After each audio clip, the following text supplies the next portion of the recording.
Saya harus katakan ini. Anda semua sudah memahami itu. Indonesia tidak berada dalam posisi sendiri di permukaan bumi ini. Kita berada dalam komunitas dunia internasional. Kita berhubungan satu sama lain. Apa yang terjadi di Iran, apa yang terjadi di belahan-belahan Eropa, China, Amerika, itu membawa langsung atau tidak langsung impact yang tersendiri kepada national interest kita.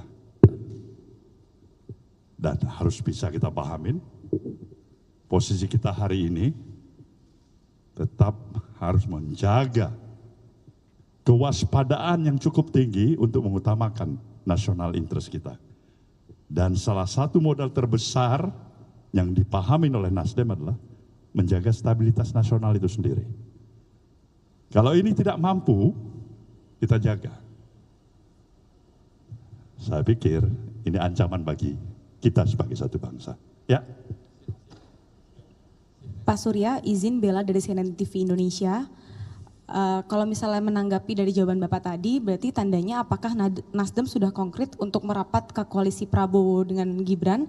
Dan yang kedua, mau konfirmasi Pak, ada informasi yang kami dapatkan bahwa katanya Pak Anies mau bertemu dengan Pak Surya pada sore ini. Apakah betul Pak? Terima kasih. Ya, yang pertama lah dulu. Mungkin ada usulan lain selain merapat ke pemerintahan? Coba. Ada usulan? Kalau ada usulan boleh kita pertimbangkan juga. Itu yang pertama kita bisa pertimbangkan itu. Kalau enggak ada usulan lain apa sebenarnya yang lebih baik bagi Nasdem dengan spirit dan semangat seperti apa yang saya utarakan tadi, itu satu.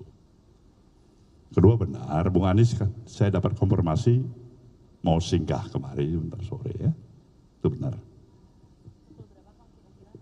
Mungkin jam 5 atau jam 6 nanti, sebentar lagi.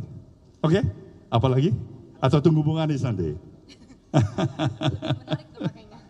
Ya, silakan. Selamat sore Pak Surya. Ya, selamat sore. Dari Partai Nasdem, saya Irfan dari tirto.id.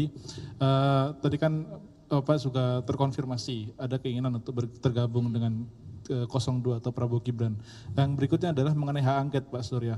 Apakah hak angket ini masih akan berlalu? Walaupun saat ini suaranya sudah mulai senyap, tapi setelah keputusan MK ini apakah masih akan disuarakan Pak Surya? Terima kasih. Ya, progres perjalanan waktu sejujurnya membuat hak angket sudah tidak up to date lagi untuk kondisional hari ini. Itu menurut Nasdem. Dari satu proses perjalanan, minute by minute, jam by jam, waktu ke waktu, hari per hari. Saya ini melihat esensi daripada keberadaan hak angket sudah jauh daripada harapan kita bersama.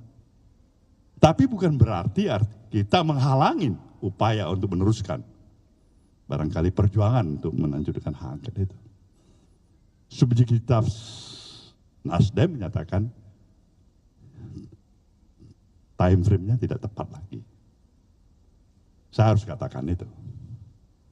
Para saudara semuanya. Nah, cukup? Baik, terima kasih.